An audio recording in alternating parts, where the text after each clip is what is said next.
বিসমিল্লাহির রহমানির রহিম। আলহামদুলিল্লাহি রাব্বিল আলামিন ওয়াস সালাতু ওয়াস সালামু আলা সাইয়্যিদিল মুরসালিন নবিয়িনা মুহাম্মদ ওয়া আলা আলিহি ওয়া সাহবিহি আজমাইন। কিতাবুস সালাহ।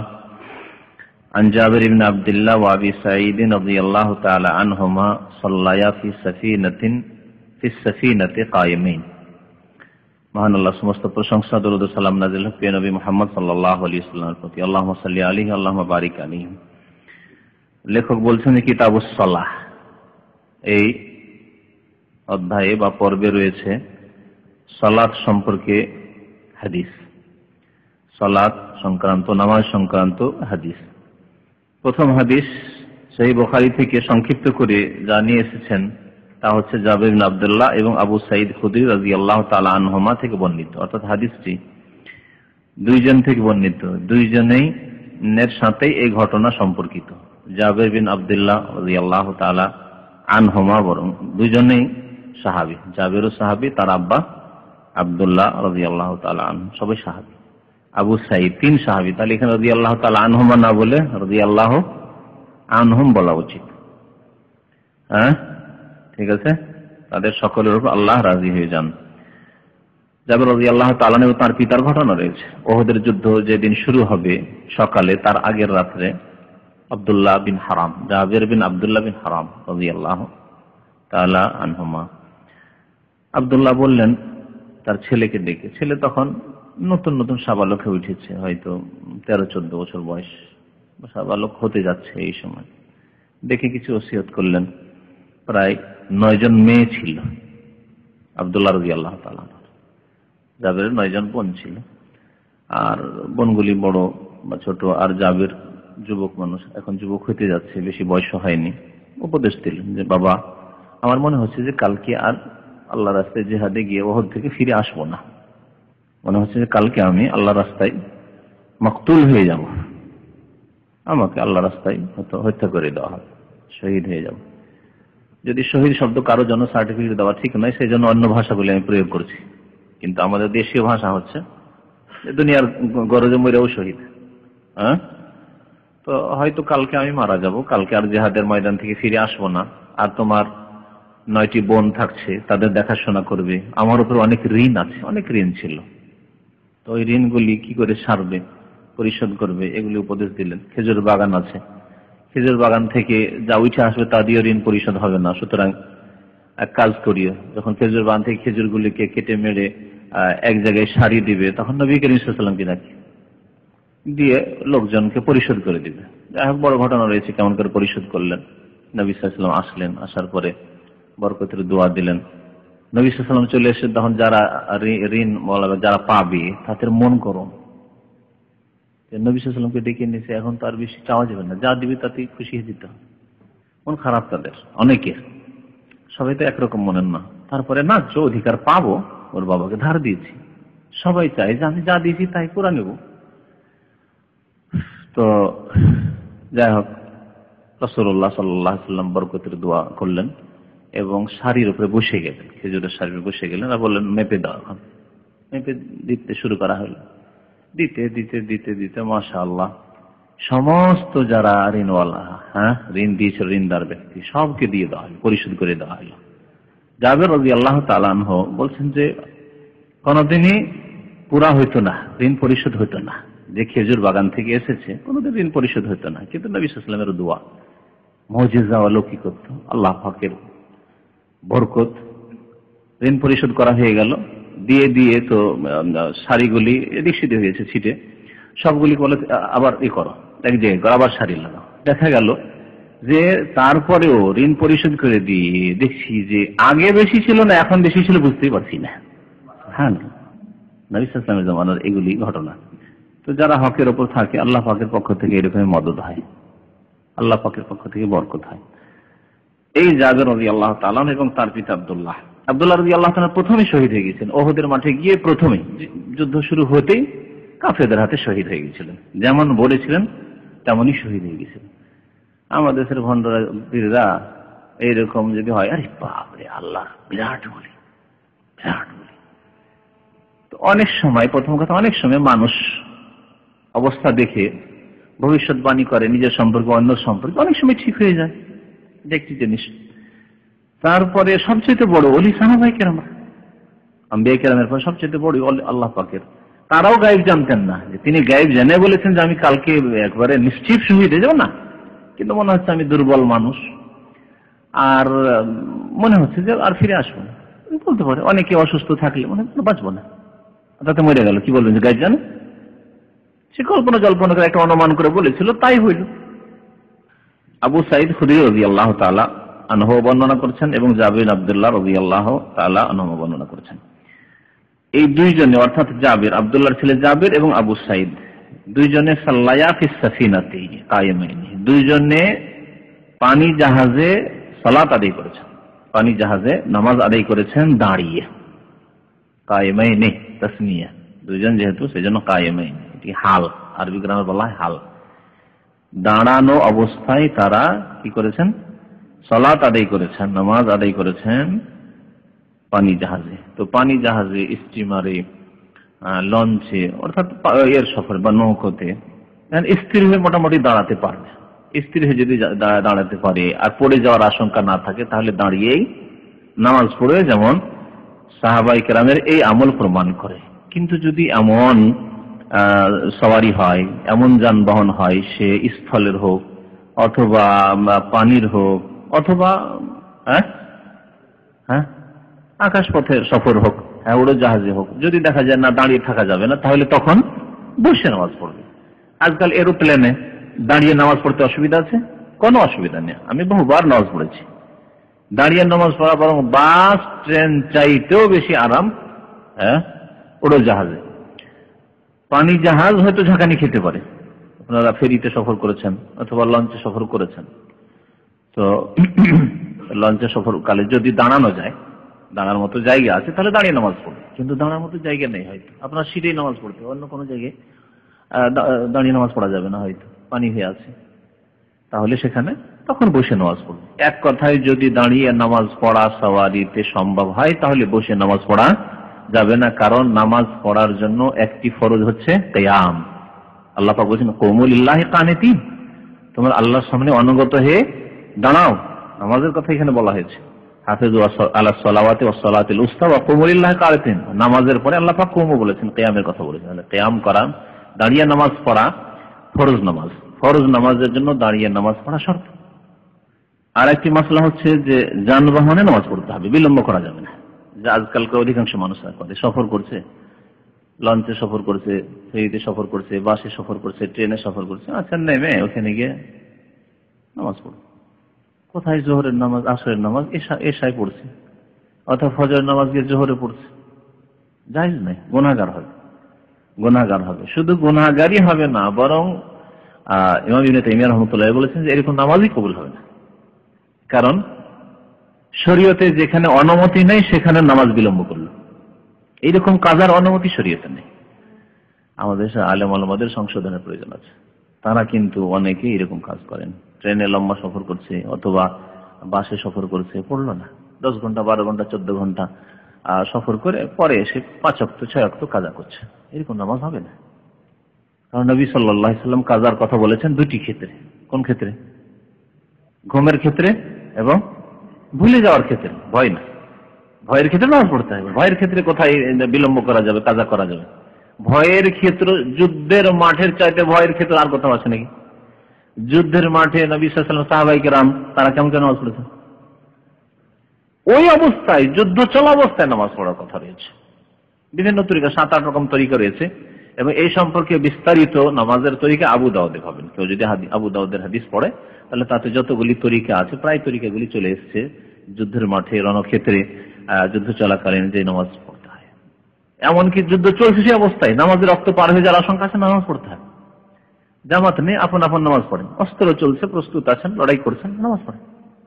নামাজের মাপ নেই, তাই নামাজ কত গুরুত্বপূর্ণ ইবাদত। রোজার ক্ষেত্রে সামান্য অসুস্থ হয়েছেন, সফরে গিয়েছেন, পরে পড়িয়েন, অসুবিধা নেই, তাই না? হজের ক্ষেত্রে ওজর আছে না, ঠিক আছে, বিলম্ব করা যায়। কিন্তু নামাজের ক্ষেত্রে না।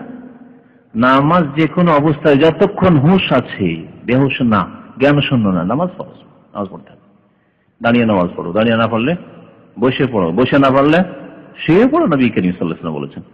তো যুদ্ধের মাঠেও কাজা চলবে না, কাজা শুধু চলবে যে ভুলে গেছেন, মনে নেই, পরে খেয়াল আরে আজকে তো জোহর পড়িনি, যখন মনে হবে তখনই নামাজ পড়েন, ওইটাই তার ওয়াক্ত। আর একটি হচ্ছে শুয়ে পড়েছিলেন, উঠার নিয়ত ছিল কিন্তু উঠতে পারেনি, অনেক সময় এরকম হইতে পারে, ভালো মানুষদেরও হইতে পারে। কিন্তু বদ অভ্যাস হবে না, ভালো মানুষের সর্বদা হবে না, অধিকাংশ সময় হবে না, বেশিরভাগ দিনে হবে না, অল্প কখনো হইতে পারে, মাসে একদিন 2 দিন হইতে পারে। কিন্তু বলবে আমি প্রায় ভাই ফজরে জাগতে পারি না, আর বলবে আমি ভালো মানুষ না, আপনার ইমানে ত্রুটি আছে। আল্লাহ পাক কেন আপনাকে তৌফিক দেয় না, কেন ফজরে উঠতে পারেন না আপনি? আপনার ইমান যাচাই করেন আপনি, আপনার মেহনতের অভাব না হয় অন্তরের সততে অভাব, অন্তরে আগ্রহ নেই যে আমি ফজর জামাতে, ফজর আমি হেফাজত করবো, হাফেজ আলাহ সালাত, নামাজের হেফাজত আমি করবো, এই অন্তরে ওই সততা নেই। আর না হইলে আপনার সততা থাকার সাথে সাথে কর্ম লাগবে, হ্যাঁ, পরিশ্রম লাগবে, চেষ্টা লাগবে যে ভাই আমি অ্যালার্ম লাগিয়ে রাখবো, আমার অ্যালার্ম আসতে, এটা তো বুঝতে পারি না, বা কাছে রাখছি বন্ধ করে শুয়ে যাচ্ছি, ভুলেই যাচ্ছি কখন বন্ধ করেছি, তাহলে দূরে রাখবো যাতে দাঁড়িয়ে উঠে বন্ধ করে আসতে, বন্ধ করে ফিরে আসবো, বন্ধ করেছি উঠে টান দেবো উজুখানার দিকে, দূরে রাখেন। তাতেও হয় না, অনেকে আছে এত গাঢ় ঘুম, দাঁড়িয়ে বন্ধ করে, আচ্ছা ঠিক আছে উঠছি, আবার এসে উঠে যাচ্ছি, এখন আবার দিয়েছে লম্বা টান। এমন যদি হয় কারণ, তাহলে অনেক বন্ধু বান্ধব আছে, তাদের বলে রাখেন যে আমাকে রিং করে দিবে, তুমি রিং করে দিবে, যতক্ষণ না উঠাবো না কেটে দেবো ততক্ষণ বন্ধু ছাড়বে না, বা না উঠাবো কেটে দিয়ে, অনেক সময় হইতে পারে যে কেটে দেওয়া শুয়ে গেল, না উঠাবো হ্যাঁ এখন উঠে গেছি আমি উজু করতে যাচ্ছি, ততক্ষণ ছাড়বে না। এটা হচ্ছে মেহনত। অনেক বন্ধু বান্ধব আছে আপনাকে জাগাবার জন্য প্রস্তুত আছে, কেন করেন না? আপনার যদি ফ্লাইট থাকতো তো ঠিকই করতেন, ভাই আমি একটু ঘুমাচ্ছি, তোমরা বসে থাকো, জাগিয়ে দিবে রাত 1টার সময় 2টার সময়। হ্যাঁ, কখনো মিস হয় না। বল তু সেরুনাল হায়াতাদ দুনিয়া, আল্লাহ এই বদ স্বভাবের কথা বলেছেন, তোমরা পার্থিব জীবনকে প্রাধান্য দিচ্ছ, বল আখিরাতু খায়রু ওয়া আবকা, অথচ আখিরাত তোমাদের জন্য শ্রেষ্ঠ এবং এটাই বাকি থাকবে। নামাজ যে কোনো অবস্থায় আদায় করতে হবে, কাজা নেই। ওয়াকাল আল হাসান তুসাল্লি কায়মান মা লাম তাশুক্কু আলা আসহাবিকা, ইমাম হাসান বসরি রাহমাতুল্লাহি আলাইহি বলেছেন তুসাল্লি কায়মান, তুমি দাঁড়িয়ে নামাজ পড়বে। ইমাম বুখারী রাহমাতুল্লাহি আলাইহি বিভিন্ন মাসাইল সাবিত করার জন্য অধ্যায়ের সাথে সাথে কিছু সাহাবায়ে কেরামের উক্তি, তাবেঈনদের উক্তি নিয়ে আসেন। হাসান বসরি রাহমাতুল্লাহি কি বলেছেন, তুমি দাঁড়িয়ে নামাজ পড়ে যতক্ষণ তোমার সাথীদের জন্য কষ্টকর না হয়। দাঁড়িয়ে নামাজ পড়ছেন কিন্তু কষ্টকর হচ্ছে, দাঁড়িয়ে মানে স্থির হতে পারছেন না, অথবা আপনার পিছনে যারা আছে হ্যাঁ তাদের জন্য তারা দাঁড়িয়ে থাকতে পারছেন, তাহলে তখন কি করবেন? বসে নামাজ পড়বেন। যতক্ষণ তোমার সাথীদের জন্য, সঙ্গীদের জন্য কষ্টকর না হয় ততক্ষণ দাঁড়িয়ে নামাজ পড়বে। আর দাঁড়িয়ে নামাজ পড়া অবস্থায় নামাজ যখন শুরু করবে তখন কিবলামুখী হয়ে শুরু করবে, যদি কিবলামুখী হয়ে দাঁড়ানো সম্ভব হয়। হ্যাঁ, জাহাজ, পানি জাহাজ চলছে, বাস চলছে, ট্রেন চলছে বা প্লেন চলছে, ওই অবস্থায় কিবলা চেষ্টা করতে হবে, অনুমান কিবলা কোন দিকে হইতে পারে। বাংলাদেশ ভারত থেকে আসছি, তাহলে পূর্ব দিক থেকে আসছি, পশ্চিম দিকে যাচ্ছি, সৌদি আরব যাবো, স্বাভাবিক তাহলে প্লেনের মুখ আনুমানিক হইতে পারে, এদিক ওদিক একটু ডান বাম হইতে পারে, কিন্তু আনুমানিক কোন দিকে আছে? পশ্চিম দিকে আছে। তাহলে যেদিকে প্লেন যাচ্ছে ওই দিকে হয়ে আমি কি করবো? ওইদিকে মুখ করে নামাজ শুরু করব। তারপরে ডান দিকে চলে গেল, বাম দিকে চলে গেল। নদীতে বা সমুদ্রে জাহাজ, লঞ্চ চলছে, নৌকা চলছে, সেই সময় আমি কিবলামুখী শুরু করলাম। তারপরে এদিক ওদিক নদী আঁকা বাঁকা হচ্ছে, পানি জাহাজ অথবা ফেরি এদিক ওদিক ঘুরে গেল, কোনো অসুবিধা নেই, যেদিকে ঘুরবে ঘুরুক, যেদিকে ফিরবে ফিরুক। ওই রকমের ট্রেনে দেখছি যে এইদিকে আনুমানিক এদিকে পশ্চিম হইতে পারে, আমার কিবলা হইতে পারে কাবা, ওইদিকে মুখ করে নামাজ শুরু করলাম। তারপরে রাউন্ড দিয়ে অন্য দিকে চলে গেল, পূর্ব দিকে চলে গেল, কিবলার উল্টো দিকে চলে গেল, উত্তরে চলে গেল, দক্ষিণে চলে গেল, কোনো অসুবিধা নেই। ওই কথাই বলছেন যে তাদুরু মাহা, তার সাথে সাথে তোমরা ফিরবে, মানে তোমার সওয়ারির সাথে সাথে ফিরবে। বা ওই যে পানি জাহাজের কথা, মাহা সাফিনা মুয়ান্নাস আছে, তার সাথে সাথে ফিরবে। ওয়াইল্লা কায়েদান, আর যদি না পারো দাঁড়িয়ে নামাজ পড়ো তাহলে বসে নামাজ পড়ো। বসে নামাজ পড়ার ক্ষেত্রে ওই রকমই, প্রথম কিবলা মুখে নামাজ শুরু করে ফরজ নামাজ, আর তারপরে যেদিকে ফিরবে সেদিকে ফিরবে। তাহলে বোঝা গেল যে যথাসাধ্য কিবলামুখী নামাজ পড়ার চেষ্টা করতে হবে। এদিক ওদিক যদি ফিরে যায় কোনো অসুবিধা নেই, কারণ আপনার ইখতিয়ারে নেই, সেটা আপনার ইখতিয়ারে নেই। কিন্তু যখন গাড়ি আপনার নিজের আয়ত্তে আছে, ইখতিয়ারে আছে, যেমন প্রাইভেট কার, মাইক্রোবাস, যদি বলে আমাকে তাড়াতাড়ি রাস্তা কাটতে হবে, সেজন্য গাড়ি চালাতে থাকি আর নামাজ পড়তে থাকি, চলবে? চলবে? চলবে না। কারণ এই গাড়ির মালিক আপনি। গাড়ি থামিয়ে দেন, আর থামিয়ে দিয়ে সাইডে নামাজ পড়েন, জমিনে নেমে নামাজ পড়েন কিবলামুখী হয়ে। কিন্তু আপনি এমন জায়গায় আছেন, সৌদি আরব আলহামদুলিল্লাহ নামাজের সময় বাস থামছে, 2 ওয়াক্ত একসাথে করে নামাজ পড়ছে সুন্নাত মোতাবেক, জোহর আসরের জন্য থামছে, মাগরিব এশার জন্য থামছে। অমুসলিম দেশে যখন আপনি সফর করবেন, অথবা ফাসিক দেশগুলিতে যেখানে বাসওয়ালারা থামে না, আপনার নামাজের আসরের রক্ত চলে যায়, সূর্য ডুবে যাবে, আবার বাড়ি বা যেখানে নামতে যাচ্ছেন সেখানে পৌঁছে গন্তব্যস্থানে যেতে যেতে, তাহলে আপনাকে ওই অবস্থায় নামাজ পড়তে হবে। যদি কিবলামুখী হওয়া সম্ভব হয়, শুরুতে কিবলামুখী হবেন, তাও সম্ভব নয়। আপনি এমন ভাবে বসে আছেন, বাসে যদি হয় বসে আছেন, কোনো জায়গা নেই। আমাদের দেশে বাসগুলো দাঁড়িয়ে আছে, হ্যাঁ, ওই গ্যালারিতে রাস্তার উপরে লোকজন দাঁড়িয়ে আছে, আপনি কোথায় নামাজ পড়বেন? কিবলামুখী হইতে পারবেন? অনেক সময় কিবলামুখী হইতে পারবেন না। তাহলে যে অবস্থায় আছেন সেই অবস্থায় নামাজ শুরু করে দিতে হবে। তখন কিবলামুখী হওয়া যে নামাজের জন্য একটা পূর্ব শর্ত, সেই শর্ত আউট হয়ে যাবে, তখন আর সেই শর্ত বাধ্যতামূলক থাকবে না। জি, ওযু, এরকম ক্ষেত্রে ওযু যদি পানি থাকে তো ওযু করবে, আর যদি না থাকে তেমন করবে। সালামতে যদি পানি নেই, ওযু করার ব্যবস্থা নেই, তাহলে তেমন করবে। عن انس بن مالك رضي الله تعالى عنه قال كنا نصلي مع النبي صلى الله عليه وسلم فيضع احدنا طرف الثوب من شدة الحر في مكان السجود। এই হাদিস ইমাম বুখারী রাহমাতুল্লাহ আলাইহি নিয়ে এসেছেন এই অধ্যায়ে, যে গরমের কারণে, আর এর উপরে কিয়াস করা যেত ঠান্ডার কারণে, খুব গরম, মাটি খুব গরম হয়ে আছে, যেখানে সেজদা করবেন সেই জায়গা বালি হোক আর মাটি হোক খুব গরম হয়ে আছে, অথবা আজকাল পাকা জায়গা খুব গরম হয়ে আছে, কাবার ছাদের উপরে যদি নামাজ পড়েন খুব গরম, পা রাখা যায় না, কপাল রাখা তো দূরের কথা, তবে নিচে যে তওয়াফের জায়গা এটা কিন্তু ঠান্ডা থাকে। সুবহানাল্লাহ, কোন পাথর যে লাগাচ্ছে আল্লাহ পাক জানে, এই ঠান্ডা থাকে। তো যেগুলি এমন মার্বেল লাগানো আছে যে ঠান্ডার সময় শুধু ঠান্ডা, কিন্তু পাথর বেশি গরম হয়। যদি পাথর খুব গরম হয়ে থাকে, সরাসরি পাথর পে সেজদা করতে পারছেন না, তো তার জন্য কি কাপড় রাখতে পারবেন সেজদায়, কপালের তলায়?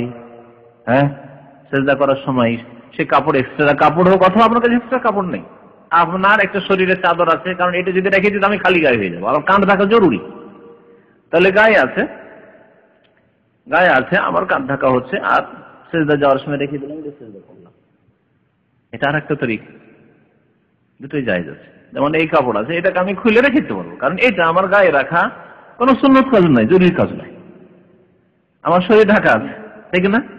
কিন্তু যদি এমনটা হয় যে গামছা বা চাদর গায়ে দিয়ে নামাজ পড়ছে, আমাদের দেশের চাষি মানুষরা বড় বড় একটু লম্বা গামছা গায়ে দিয়ে নামাজ পড়ে না, নিচে হয়তো গেঞ্জিও নেই, অথবা সেন্টিগাল গেঞ্জি আছে, সেন্টু গেঞ্জিতে কাঁধ ঢাকা নেই, কাঁধ ঢাকা জরুরি তার জন্য, তো কাঁধও ঢাকা হইলো, আর সেজদা যাওয়ার সময় গরম হয়ে আছে অথবা খুব ঠান্ডা হয়ে আছে। বরফের দেশে নামাজ পড়া, বরফের দেশে, যেসব বরফের দেশে বরফ পড়ে, যেমন কাশ্মীর বরফ পড়ে আছে, আজকাল কানাডা, পশ্চিমা দেশ, ইউরোপ, আমেরিকা, ফ্রান্সে প্রায় সময় বরফ পড়ে থাকে, এখানে ঠান্ডাতে আপনি সেজদা করতে পারবেন না। তো যেমন গরমের অবস্থা তেমনই ঠান্ডার অবস্থা, একই হুকুম। তো নবী করিম সাল্লাল্লাহু আলাইহি ওয়াসাল্লাম সাহাবারাও এইভাবে সেজদা করতেন, কাপড়ের এক অংশ রেখে, আলাদা কাপড় রেখেও করতে পারে, কাপড়ের যে শরীরে কাপড় রয়েছে তার কিছু অংশ সেজদার জায়গায় রেখেও সেজদা করতে পারে। আনাস বিন মালিক রাদিয়াল্লাহু তাআলা বর্ণনা করেছেন, কুননা নুসাল্লি মা নবী সাল্লাল্লাহু আলাইহি ওয়াসাল্লাম, আমরা নবী সাল্লাল্লাহু আলাইহি ওয়াসাল্লামের সাথে সালাত আদায় করতাম, নামাজ পড়তাম।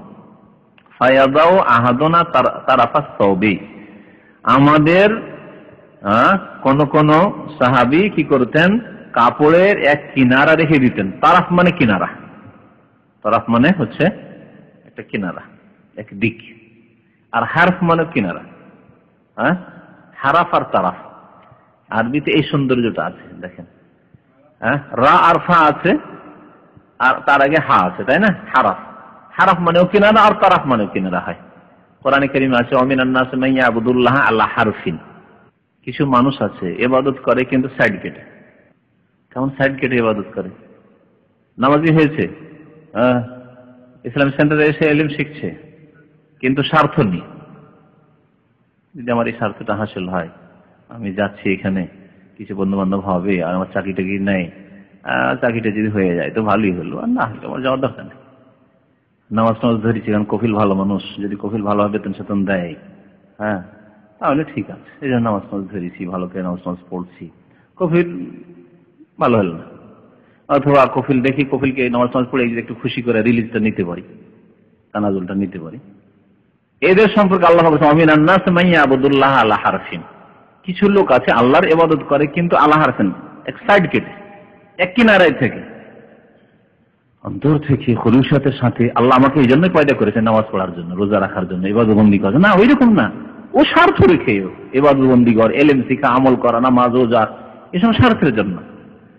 ফাইন আসাবাহু খায়রুন ইতমাআন্না বিহি, যদি ভালো হয় তাহলে ঠিক আছে, আমি ঠিক আছি নামাজি।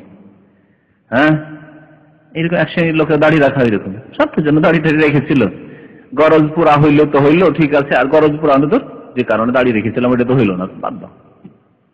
ওয়াইন আসাবাতহু ফিতনাতুন ইনকালাবা আলা ওয়াজহিহি, আল্লাহ বলছেন যদি বিপদ আপদে পড়ে, নামাজ পড়েও আরাম পেলাম না, পেরেশানি শেষ নেই, চাকরি নেই, বেতন নেই, অভাব ছুটে না, নামাজ পড়ছি তাও, তার কি লাভ? নামাজ যখন পড়ছিলাম না তখন ওইরকমই ছিলাম, নামাজ পড়ে ওই অবস্থা, যেন পয়সার জন্য নামাজ পড়ছে। আল্লাহ বলছেন যদি ফিতনা পড়ে সে ইনকালাবা আলা ওয়াজহিহি, মুখ ফিরিয়ে নেয়। যারা এরকম সাইড কেটে ইবাদতবন্দি করে একদিকে হয়ে, হারফিন খাসিরাত দুনিয়া ওয়াল আখিরা, আল্লাহ বলছেন এদের দুনিয়াও নষ্ট, আখিরাতও নষ্ট। যালিকা হুয়াল খুসরানুল মুবিন, সবচাইতে বেশি ক্ষতিগ্রস্ত হয়ে যার দুনিয়াও বরবাদ আর আখিরাতও বরবাদ। কারণ দুনিয়া ফিতনায় পড়লো, লাভ হলো না, যে স্বার্থে এসেছিলাম স্বার্থ হাসিল হলো না, তো দুনিয়াও হাসিল হলো না। যে স্বার্থে নামাজ রোজা দাঁড়িয়ে রেখেছিলাম, মসজিদে চাকরি পেয়েছে, সে দাঁড়িয়ে রেখেছি, কিছুদিন পরে মসজিদের চাকরিটা ছুটে গেল। হ্যাঁ, আপনি ভাববেন না যে আমাকে বলছে, আগে থেকে তো আছেন আপনার, এরকম আছে অনেকে। হাফেজ হয়ে এসছে, মসজিদে যদি চাকরি পেত তো দায়টা রাখতো, কিন্তু দেখা যায় না, মসজিদে না, হোটেলে চাকরি পেয়েছে বা লন্ড্রিতে চাকরি, দূর খালাস শেষ। এরা ওই সাইড কেটে অমিনান নাস মান ইয়াবুদুল্লাহ আলা হারফিন, তাদের কথা আল্লাহ পাক বলেছেন। হারফ মানে কিনারা আর তারাফ মানে কিনারা। এই জন্য গ্রামারের কিতাব আছে আল হারফু ফিল লুগাতি আত-তারফু, হরফের শাব্দিক অর্থ হচ্ছে তারাফ, কিনারা। এগ্রিগেট মার্কসে তখন দেখবে, এই ফটো গত সপ্তাহে বলেছে, বলা হয়েছে। হ্যাঁ, যদি এরকম হয় যে শরীর গোস্ত, কুকুরের গোস্ত বা মদ খাওয়ার মতো অবস্থা হয়ে গেছে, এত খিদা লেগেছে যে এখন যদি আমি কুকুরের গোস্ত ছাড়া কিছু নেই, একটা কুকুর সামনে দেখছি আর কিছু নেই খাওয়া, এটা খেলে বাঁচবো, না হলে মরে যাবো, তাহলে কুকুর খাওয়া যায় তার জন্য। কিন্তু দাম আমি বসে কুকুর খাওয়া যায়? ভিক্ষা করবে কারো কাছে, টাকা পয়সা নেই, ভাই মরে যাচ্ছে, কুকুর কেন ভিক্ষা করে? কুকুর খাওয়া চাইতে ভিক্ষা করা ভালো। কিন্তু মরুভূমিতে আছে, ওখানে ভিক্ষা কে দেবে? কেউ নেই। আর দেখছি একটা মাঠে কুকুর আছে, যার জন্য কুকুরের কিছু গোস্ত খেয়ে তাও পেট ভরে না। যদি 200 গ্রাম গোস্ত খেয়ে হয় তাহলে তার জন্য 500 গ্রাম জায়েজ নাই।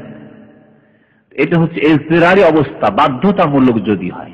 এটা কোনো পিপাসা লেগেছে, মরে যাবে এখন। মরুভূমিতে আছে যেখানে পানি দেওয়ার কেউ নেই, পানি নেই, কিছু নেই, কিন্তু মদ আছে। 1 গিলাস মদ খেয়ে এখন জানটা বাঁচানো যাবে, 1 গিলাস জায়েজ, 2 গিলাস জায়েজ না। এটা বলা হয়েছে ইজতিরার, মানে বাধ্য হয়ে গেলে, উপায় নেই, কোনো উপায়, নিরুপায় অবস্থা। যদি এরকম নিরুপায় হয় যে আমি 2 লাখ টাকা 3 লাখ টাকা খরচ করে এসেছি, আর এসে পৌঁছেছি, আর এই জালেমের কাছে পড়ে গেছি, এখন বলছে দাড়ি ফেলো, নাহলে তোমাকে এক্সিট লাগিয়ে দেবো। ভাই, আমার তো দেশে ঋণ করে এসেছি, গেলে তো গলা টিপে ধরবে, কোথা থেকে টাকা পয়সা দিব? জমি জায়গাও নেই, জমি জায়গা বিক্রি করে দিব, তো বাস করবো কোথায়? খাবো কি? আমার মা কি খাবে, আমার বাবা কি খাবে? জমি জায়গায় বেশি যদি 10 বিঘা জমি থাকে, 2 বিঘা বিক্রি করে কাজ হয়ে যায়, সেটা আলাদা কথা। কিন্তু ধরো 2 বিঘা তার জমি আছে, ঋণ পরিশোধ করতে ওই 2 বিঘা বিক্রি করে দিতে হবে। ইসলাম বলে না যে 2 বিঘা বিক্রি করে দাও, রাস্তায় নেমে যাবো, ফুটপাতে ভিটে মাটিও বিক্রি করে দাও, না। সেই ক্ষেত্রে ওই রকম মদ খাওয়ার মতো, শরীর কুকুরের গোস্ত খাওয়ার মতো সামান্য জায়েজ হবে। যখন দেখা গেছে না আলহামদুলিল্লাহ এখন আর অসুবিধা নেই, তখন বলবে তুমি দাঁড়িয়ে রাখতে দেবে কি না দিবে না, দাঁড়িয়ে রাখতে দাও তো আছি, আর না হলে চললাম। হ্যাঁ হ্যাঁ, শিরকের ক্ষেত্রে আল্লাহ পাক জায়েজ করেছে। ইল্লা মান উকরিহা ওয়া কলবুহু মুতমাইন্নুন বিল ঈমান, আল্লাহ পাক বলেছেন যে কারোর উপর যদি জবরদস্তি করা হয় আর অন্তর তার ঈমানের উপর মুতমাইন রয়েছে, ঈমানে অটল রয়েছে, আর সে অবশ্যই শিরক করতে বাধ্য করে, শিরক করা না হলে তোমাকে মেরে দেবো, পূজা চাঁদা দাও না হলে মেরে দেবো, তাহলে জায়েজ, যতটা করে আপনি মুক্তি পেয়ে যেতে পারেন, কিন্তু তারপরে জায়েজ না। তো শিরক যেখানে আল্লাহ জায়েজ করেছেন, তাহলে দাড়ির ক্ষেত্রে কেন জায়েজ হবে না? বিশেষ অবস্থায়। কিন্তু তার মানে এই নয় যে এই ফতোয়াটাকে আপনি যেখানে সেখানে নিয়ে নেন। মাশাআল্লাহ আপনার বাবার 20 বিঘা জমি আছে, আর মাশাআল্লাহ আপনার শ্বশুরের পক্ষেরও অভাব নেই, ওখান থেকেও কিছু পাওয়া যাবে। দেশে গেলে আপনি এই মানুষের কাছ থেকে ধার খরচ করে, যদি হয় আপন জনের অন্য আছে তাদের কাছে বসে যেতে পারবেন, দেশে গেলেও কাজ পেয়ে যাবেন। তারপর না আমাকে সৌদি আরব থাকতে হবে এরকম অবস্থায়, বা কোনো দেশে থাকতে হবে, কি করবো আমি দাঁড়িয়ে রাখতে দিচ্ছে না, না এটা চলবে। মজবুরির মাসলা, যেটা বাধ্যতামূলকের মাসলা, ভালো করে বুঝে নিতে হবে। যেখানে সেখানে সেটা লাগাইলে হবে না। যে একটা মদির বললো, আর একটা শুধু ধমক দিল, হ্যাঁ, যে যদি দাড়ি রাখো ইয়াল্লাহ সাফার, ব্যাস ফেলে দিলাম, না জায়েজ না। দেখেন কত দূরে এগিয়ে যায়। অনেকের সাথে এরকম ঘটনা ঘটেছে। আমাদের এখানে আমিন ছিল, তার মধ্যে নিজে দাঁড়িয়ে রাখে, এরকম দাঁড়িয়ে রাখে, ওটাও রাখতে কেন? ওকে বলছে কেন? স্মার্ট থাকো তুমি। যে আপনি কি স্মার্ট না? এতদূর বলেছে, আপনি কি স্মার্ট না? তো বলছে আমার সাথে তুমি তুলনা করছো, তোমাকে, তুমি টি বয় আর আমি হচ্ছি মোদির ম্যানেজার, আচ্ছা ফিলিস্তিনি। বলছে আমি মোদির সেজন্য আমার দাড়িটা স্মার্ট, আর তুমি যেহেতু টি বয় সেজন্য তোমার দাড়ি না থাকাটা স্মার্ট। আউযুবিল্লাহ, জাহেলদের শয়তানি কথা। কথা হচ্ছে যে ভাই দাড়ি রাখেন, সেটা করেন, চিরুনি রাখেন, চিঠি করেন, সুন্দর করে রাখেন, পরিষ্কার পরিচ্ছন্ন রাখেন, তেল দেন, সাবান দেন, যেটাতে ভালো থাকে, শ্যাম্পু লাগাচ্ছেন, মাথায় শ্যাম্পু লাগাচ্ছেন, শরীরে আপনি বিভিন্ন জিনিস, দাড়িরও খিদমত করেন, সুন্দর করে রাখেন। আপনি সুন্দর থাকতে বলা হয়েছে আপনাকে, কিন্তু তার জন্য আপনি নাফরমানি করবেন রাসূলুল্লাহ সাল্লাল্লাহু আলাইহি ওয়াসাল্লাম, না, গুনাহগার। তো এতদূর পৌঁছে দিলেন আপনার কোত্থেকে? কোনটা? ওয়াইন কতুল তাহর রেখতা, ওইটা হচ্ছে উত্তম পর্যায়, যে আমি আমার জান দিয়ে দেবো, কিন্তু আমার ইমানের ক্ষেত্রে কোন রকমের আমি সমঝোতে যাব না। কেউ যদি মনে করে যে আমাকে যদি কেউ হত্যা করে তো ভালো, কিন্তু আমি মূর্তিকে সেজদা করবো না, মাজারে সেজদা করবো না, তাহলে সে শহীদ, জায়েজ তার জন্য, বা বরং ভালো সেটা। আর যদি কেউ বলে যে না ভাই আমার ছেলে মেয়ে আছে, আমার স্ত্রী আছে, তাদের দেখাশোনা করতে হবে, এবং আমি বেঁচে থেকে আল্লাহ পাকের ইবাদতবন্দি করবো, আল্লাহ যখন ছাড় দিয়েছে, হ্যাঁ, এই ক্ষেত্রে ডিসকাউন্ট দিয়েছে, সুতরাং আল্লাহ পাক এর উপরে, ছাড়ের উপরে আমি আমল করবো, ঠিক আছে, সেজদা করলাম, কিন্তু আমার অন্তরে ঈমান ঠিক আছে। তো এই হচ্ছে এরকম অনেক মাসাইলের ক্ষেত্রে আছে, ছাড় আছে, কিন্তু আপনি ছাড়ের উপর আমল না করে যেটা আজিমত, সেটা তো আমল করেন আপনি। রুখসাত আর একটা হচ্ছে আজিমত, মানে যদি করেন তাহলে ভালো, আর যদি না করেন তাহলে, যেমন জমা করা নামাজ বলি, জমা করার ব্যাপারটি, সফরে জমা করা, এটি জায়েজ, কিন্তু যদি প্রত্যেক নামাজ আপন আপন ওয়াক্তে পড়েন, এটা উত্তম। এটা কসরের মতো নয়, কসরের বিষয়টি আলাদা। কসরের বিষয় হচ্ছে কসর করে উত্তম। কিন্তু আপনি এখান থেকে মক্কা মদিনা বা রিয়াদের সফর করেছেন, আর জোহর আসর একসাথে একজন পড়লো, আপনি বলছেন না আমি আমার নিজের গাড়ি, পেট্রোল পাম্পের নামবো, জোহরের সময় জোহর পড়বো, আসরের সময় আসর পড়বো, অসুবিধা কি? ভালো। তা আপন আপন ওয়াক্তে নামাজ পড়া, এটা করে আজিমত, মানে এটা উত্তম, ভালো। আর রুখসাত মানে ছুটি, আপনাকে দেওয়া হয়েছে, ছাড় দেওয়া হয়েছে যে একসাথে জমা করতে হবে। এইরকমই এই শিরকের ব্যাপারে এই বিষয়টা এরকম, ওয়াইন কতিল তাওহর রেখতা, এটা ফরজ নাই, বরং কেউ যদি মনে করে যে আমার জানকে কুরবানি করে দেব, কিন্তু আমি আল্লাহ ছাড়া অন্যকে সিজদা করব না, আমি কুফরি করব না, আমি কুফরি কথা বলবো না, তাহলে ভালো কথা। হ্যাঁ, ওইটার মশলা আলাদা। প্রথম কথা ওইটা আগের জামানার ঘটনা। দ্বিতীয় নম্বর কথা, হয়তো ওই লোকটি মাছি দিয়ে যে মুক্তি চেয়েছিল অন্তরের সন্তুষ্টির সাথে, অন্তর থেকে রাজি, তাইলে কুফরি। হ্যাঁ, ওইরকম বাধ্য করেন। বিভিন্ন জবাব দেওয়া হয়েছে কিতাবুত তাওহীদ, আমি এই জবাবগুলি দিয়েছি, সুতরাং দাস শেষ করতে দেন। হ্যাঁ, বলেছি কথাটি, বলা হয়েছে যে এই জায়গার আগে যেতে পারবে না যতক্ষণ পর্যন্ত কিছু না কিছু উৎসর্গ না করবে। হ্যাঁ, এই কথা বলা হয়েছে হাদিসটাই। আমি যাবো না। যেমন আপনি ইন্ডিয়া যাচ্ছেন, আর পুজোর চাঁদাবাজি আগের যুগে খুব বেশি চলতো। আমি একবার ঘোড়া গাড়িতে চড়ে যাচ্ছি, তখন মাদ্রাসা শিক্ষক ছিলাম, অনেকদিন আগে, মদিনা আসার আগে ঘটনা। তখন কিছুদিন শিক্ষকতা করেছি, কয়েক বছর, আমাদের রমজান সাহেবের গ্রামে তখন শিক্ষক ছিলাম। তো রাস্তাতে আমাকে ঘিরে নিল টমটম সহ, আর প্রত্যেককে মস্তান যুবক হিন্দু ছেলেরা এসে বলে চাঁদা দাও। প্রায় সব মুসলিম, একটা হয়তো হিন্দু আছে, আল্লাহ জানে। তো সবাইকে 1 টাকা 2 টাকা, কমপক্ষে 1-2 টাকা করে দিয়ে সবাই মুক্তি লাভ করলো। আমাকে শেষখানে বললো, কারণ আমি মার্কা মারা দাড়িওয়ালা মানুষ, মুসলমান, চেনা মুসলমান, আমাকে শেষখানে বললো, আমি আল্লাহর কাছে বললাম যে আমার কাছে দেওয়ার মতো পয়সা নেই। এটা হিল্লা, শরীয়তে হিল্লা, পয়সা নেই এই কথা বলো মিথ্যা, কিন্তু দেওয়ার মতো পয়সা নেই। ভাই আমি যাবো আমার গন্তব্যস্থান, আমি এখান থেকে 200 কিলোমিটার দেবো, আমার কাছে 100 টাকার দরকার আছে, দেওয়ার মতো পয়সা নেই। বলছি 1 টাকা তো দেন, এইভাবে বলছি। আল্লাহর হুকুম, আমার জবান নিয়ে একটা কথা বলি, 1 টাকাও দিতে পারছি না আমি। 1 টাকাও দিলে আমার অসুবিধা হবে, এটাও আমার দেওয়ার মতো পয়সা নেই। আমি দেখলাম যে যদি বলি না দেবো না তোমাদের, কেন পুজোর চাঁদা দেবো, তাহলে সমস্যা হইতে পারে। মানে একটু হিকমত করে একটু হালকা করে কথা বললো, 1 টাকা দেওয়ার মতো আমার ক্ষমতা নেই, ইমানি ক্ষমতা নেই, আর্থিক সামর্থ্য না থাকতে পারে, যাই হোক আমি এইভাবে বললাম।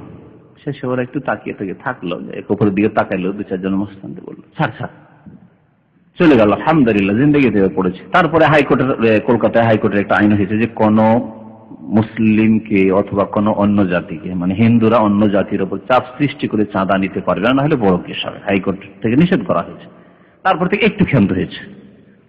তারপরে ওই রকম জায়গায় পড়ে গেলে সমস্যার সৃষ্টি করতে পারে। এখানে জন্মের জন্য দেওয়া যায় ছিল, আমি যদি দিয়ে দিতাম ওই সময়, আমাকে ওইরকম বাধ্য করা হয়নি। যদি আমাকে বলা হতো না না তাহলে যেতে দেবো না, আমি ফিরে গেলাম, যাবো না। কিন্তু যদি বলে না দিলে অসুবিধা আছে, কিন্তু অসুবিধা আছে, কিন্তু তাহলে জানের অসুবিধা আছে, সেখানে দেওয়া যায় আমার জন্য। ঈদের চাঁদার জন্য, ওটাও হিন্দুদের মতো চাঁদাবাজি, কবর মাজারের জন্য করে, একই ধর্ম। হ্যাঁ, কবর মাজারের জন্য চাঁদাবাজি।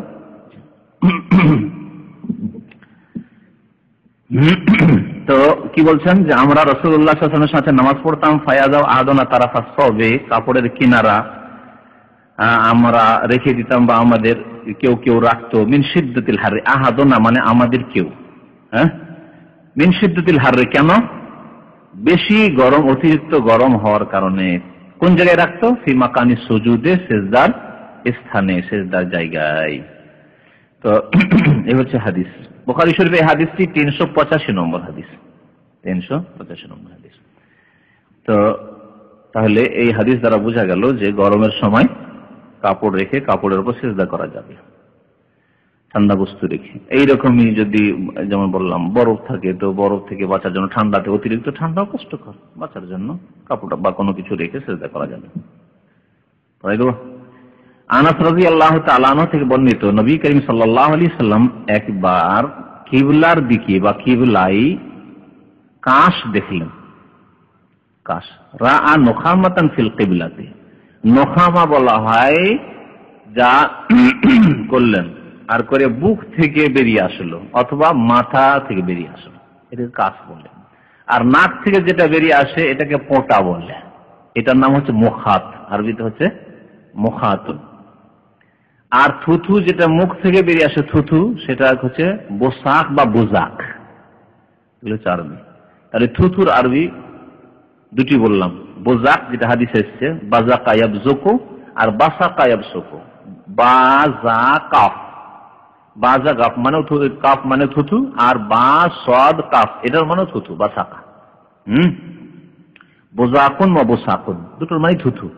আর মুখাত, মিম খা আলিফ ত, তদি। মুখাত মানে হচ্ছে পোটা, মানে নাক থেকে যেটা বেরিয়ে আসে। আর যেটা মাথা থেকে বেরিয়ে আসে, টান দিল তারপরে আসলো, বা বুকে লেগে আছে কাশি, সেটা বেরিয়ে আসলো, বালগাম, এগুলিকে বলে নখা মাতুন, নখামা, নখা এগুলি বলে। রাআ নখামাতান ফিল কিবলা, কিবলাতে কাশ পড়ে আছে, কেউ কেসেছে, কাশ বলগাম বেরিয়েছে, ফেলে দিয়েছে। আর সেটা হয়তো শুকিয়ে ছিল, সেই জন্য ফাহাক্কাহা বিয়াদিহি, রাসূলুল্লাহ সাল্লাল্লাহু আলাইহি ওয়াসাল্লাম তার মোবারক হাত দিয়ে খটিয়ে দিলেন। শুকিয়ে গেছে, কিবলার দিকে পড়েছে মসজিদ নববীতে। আর কেউ এরকম কাজ করেছে জানে না, যদি কি কোনো বেদুইন এসে মসজিদ নববীতে পেশাব করে দেয় দাঁড়িয়ে দাঁড়িয়ে, তো এটা হইতে পারে, জানে না মশলা, কাশ এসেছে ফেলে দিয়েছে। ফাহাক্কাহা বিয়াদিহি, রাসূলুল্লাহ সাল্লাল্লাহু আলাইহি ওয়াসাল্লাম নিজ হাতে তা খটিয়ে দিলেন। দেখেন রাসূলুল্লাহ সাল্লাল্লাহু আলাইহি ওয়াসাল্লাম সাইয়্যিদুল মুরসালিন, কত শ্রেষ্ঠ ব্যক্তি, কত পৃথিবীর উত্তম ব্যক্তি, তিনি নিজ হাতে মসজিদ সাফ করছেন। শুধু মসজিদের ধুলোবালি সাফ করা নয়, ময়লা সাফ, মসজিদে কাঁচ পোটা সাফ করছেন, ফেলে দিয়েছেন। তাহলে আমি আপনি যদি মসজিদের খাদেম হই আর মসজিদ সাফ সুতরা করি, তো কোনো আমাদের জন্য আইবের কাজ নয়, দোষের কাজ নয়, কোনো নোংরা কাজ নয়, বরং শ্রেষ্ঠ কাজ, ভালো কাজ। তারপরে নবী সাল্লাল্লাহু আলাইহি সাল্লাম একটু এই দৃশ্যটা অপছন্দ করলেন, খারাপ লাগলো নবী সাল্লাল্লাহু আলাইহি ওয়াসাল্লাম। ওয়া রুইয়া মিনহু কারাহিয়াতুন, নবী সাল্লাল্লাহু আলাইহি ওয়াসাল্লামের পক্ষ থেকে অপছন্দনীয়তা প্রকাশ পেল বা ঘৃণা প্রকাশ পেল। কারাহিয়া ঘৃণা প্রকাশ পেল। কে এমন লোক, চেহারাটা যদি এরকম করেন তো বোঝা যায় যে না, পছন্দ করা হয়নি।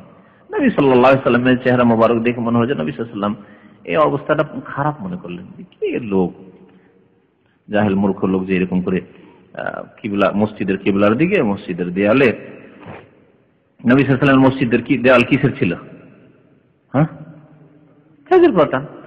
তো খেজুর পাতার ডাল দিয়ে, পাতা দিয়ে যে টাটি তৈরি করা হয়েছে তাতে ছিল কাশপটা।